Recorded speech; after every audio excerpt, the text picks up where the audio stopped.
Hello, welcome back to Sowing Our Seeds. In this class, we're going to talk about 4 obstacles encountered on the path to conception. And actually, on any success, any path to success, anytime you're trying to achieve something, there are 4 hidden obstacles that often prevent us from reaching success. So here they are. The number 1 is discouragement. Discouragement can hinder success by draining motivation, eroding confidence, and impeding progress towards achieving goals. In the case of conception, when we're trying to conceive, sometimes we have like a negative test and another negative test, and then we go to the doctor and they say our egg reserve is low, and then they say we have PC. They are actually obstacles, but they cause discouragement in us. So to transform discouragement into encouragement is vital to cultivate resilience by reframing setbacks as learning opportunities, seeking support from others, and focusing on small, achievable steps toward progress. So let's say you receive a diagnosis, you are told that you have a low ovarian reserve. That is an obstacle. It's going to cause discouragement. But if you just think like, oh, well, you know what, I have a low ovarian reserve, and you don't do anything, you are further from success than if you would look at it and say, hey, what can I do to make my numbers better? What can I do to improve my health? So instead of getting discouraged, if you are able to flip the coin and find encouragement and set like, what can I do to get better? What can I do to succeed? Set goals. Remember, small steps, right? Focus on the fact that every month is an opportunity for you to get your body to be healthier, to improve your egg quality, to improve the sperm quality, to get the house ready for a baby. It's an opportunity as opposed to an obstacle. Don't lose sight of your goal. Don't give up your goal because you are discouraged. Just focus on getting better. With discouragement and with challenges comes doubt. So doubt can undermine success by eroding confidence and fostering indecision and hindering the pursuit of ambitious goals. So when you are like, you start thinking, maybe my body is not able to conceive. I have a low AMH, I have a low ovarian reserve, my hormones are off whack, I have, like whatever they told you. I cannot tell you how many times I had patients in my office, my program, that came with a diagnosis of like, you are not going to be able to get pregnant. It happened to me. My doctor told me I wouldn't be able to get pregnant if I wouldn't do a certain treatment that I wasn't in agreement with. But instead of like doubting myself, I looked for possibilities, and I was able to get pregnant, no problem, twice. And same thing with people that come with very low chances, and they end up, instead of being discouraged, they decided to do something. They didn't doubt themselves. They just look for transformation, and they got it. They succeeded. So transforming doubt into belief and faith involves nurturing a mindset of self-assurance and resilience. And to achieve that, you can actively challenge negative self-talk and replace with affirmations that reinforce confidence and capability. Again, it's flipping the coin. Every time you have a negative thought, which is very common, you're going to acknowledge that, understand where they are coming from, but you're going to flip the coin to the side that you want, the positive side, and you're going to focus on that. Reflecting on past achievements and success serves as a reminder of one's abilities and strengths, providing a solid foundation to build upon. So also, like, not just past experience, but community experiences. Look for inspiration in stories that happen around you. People that were told they couldn't get pregnant and they did. People that had small chances. And I have tons of stories like that I can share with you, and I often try to do to boost your confidence. You need to transform doubt into faith, into confidence. Also, seeking support from mentors, friends, and community can also offer encouragement and perspective during moments of doubt, reinforcing the belief in oneself and fostering a sense of faith in the journey ahead. And that's what I'm saying. The community a lot of times have good examples, good inspiration for you. And also, like, think about times in your life where you thought something could not happen and it happened. Think about progress that you've made. Think about, like, it's like when you were trying to learn to ride a bike or to drive a car. How difficult was it, right? It felt impossible. How am I even going to control the steering wheel, step on the gas, step on the brake, look at the mirror, look at the other mirror? It sounds impossible. Yet nowadays, you probably drive without even thinking. You can talk to someone, you can listen to music, but it sounded impossible. But little by little, things got into place and you were able to achieve success. So through these practices, doubt gradually gives way to confidence, belief in your potential, belief in your potential, and the faith that challenges can be overcome with determination and perseverance. Remember, determination and perseverance, very important. Don't give up, okay? The amazing miracle cases I've seen is because the patient had determination and perseverance. The moment you give that up, you're further away from success. And then misconception, because with doubt, misconception rises.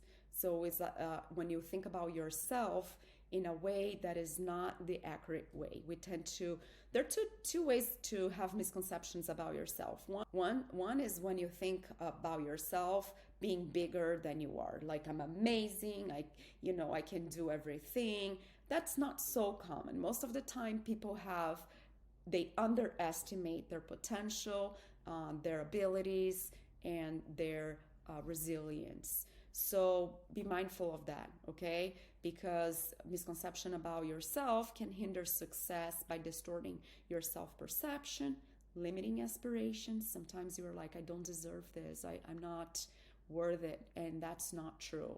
And that will create barriers to personal growth and achievement. So make sure you give yourself credit for what you really are, and that sometimes can be difficult, and you might need the community, you might need support to make you see you for who you are.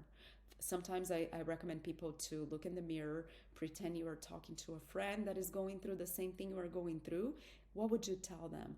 Sometimes we're really harsh on ourselves, right? We wouldn't say half of the things we tell ourselves to a loved friend or a loved one, right? To transform misconceptions about oneself into confidence is crucial to cultivate self-awareness, challenge negative beliefs again, okay? Flip the coin. With evidence-based thinking, think about achievements. This is evidence-based. Did you learn how to ride a bike? Did you learn how to read? Did you learn how to, did you get a college degree? Do you have a job? What are your achievements? You are capable. You are successful in so many ways. Why not in the realm of conception, right? So embrace self-compassion as a pathway to recognizing your worth and potential. That's very important.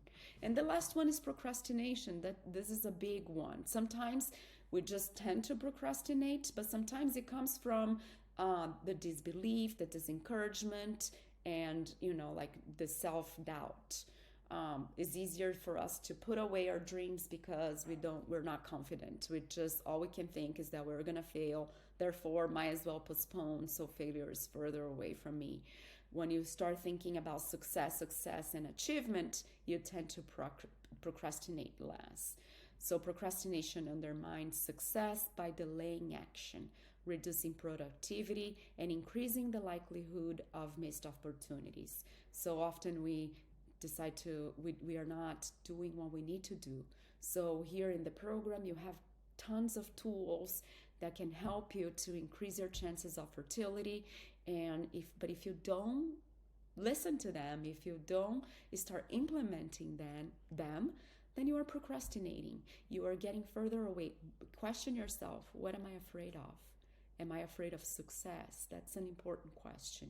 Transforming procrastination into action involves implementing strategies, which you have plenty here in this program, that addresses the underlying reasons for delaying tasks. And also, sometimes you need help to see what is behind your procrastination, and that's what I'm here for. I'm here to support you on that, okay? Breaking tasks into smaller, more manageable steps helps to alleviate feelings of overwhelm and makes it easier to get started. Setting specific deadlines creates a sense of urgency and accountability, motivating action. So remember, step by step, don't create a huge plan that is not sustainable. It's all about sustainability. You have to take one little step at a time. And when you see you are like high up, but if you try to jump, you're going to hit your head. That's not going to be good. So one step at a time. Additionally, cultivating a habit of starting with small achievable goals builds momentum and confidence, making it easier to tackle larger tasks. Every time you do a little thing toward your goal, you're going to feel powerful. Make lists of priorities and check them out. That's a beautiful way to feel empowered and feel like you're progressing and you're doing beautiful things for yourself. And by identifying and challenging the thoughts and beliefs that contribute to procrastination, individuals can cultivate a mindset of productivity and accomplishment, leading to greater success in both personal and professional endeavors. So why are you procrastinating taking care of your health? What are you afraid of? And one thing that I want to emphasize is that you deserve success. You deserve to be a mother and to have a beautiful family. So don't ever forget that. That's important because sometimes we sabotage the whole process with the simple, deep feeling, sometimes unconsciously, that we don't deserve. That can come from the way you were raised, something relationship you had with your mother, or a lot of times it's just the way we're brought up. Unfortunately, there are a lot of little factors that affect our self-confidence and our ability to see that we are deserving of success, of resilience, of health, of a lot of beautiful things: money, prosperity, abundance. Think about abundance. We tend to think about scarcity. Think about abundance. Deserving success is about recognizing and honoring your inherent worthiness to achieve your goals and aspirations. You deserve, okay? You are worthy of every single thing that you wish. It involves acknowledging the effort, dedication, and resilience put forth in pursuit of those objectives. Deserving success doesn't stem solely from external validation. You don't need the world to tell you that you deserve. It's more an internal belief. You need to believe in your self-worth. Okay, self-worth. That's very important. You need to change that little key inside of you. It requires embracing the idea that success is not reserved for a select few, but is attainable for anyone who is willing to work hard, persevere through challenges, don't give up, and remain committed to their dreams. That's very important, okay? By cultivating self-compassion, celebrating milestones, and learning from setbacks. Not everything is going to work the way we want all the time, but it's a learning experience, it's an opportunity for growth, okay? So you can, with that, you can foster a mindset of deserving success, allowing yourself to confidently pursue your ambitions and thrive in the aspect of life. So you can do it and you deserve it. Nature wants you to thrive. Nature wants you to procreate and maintain the species in a healthy and a strong way. So stay strong and think about these 4 factors every single day of your life. Whenever you see an obstacle, try to identify these little pieces that are affecting your success. And I'm here for you anytime you need help. If you're not being able to identify what's causing any of them to rise, I'm here to help you.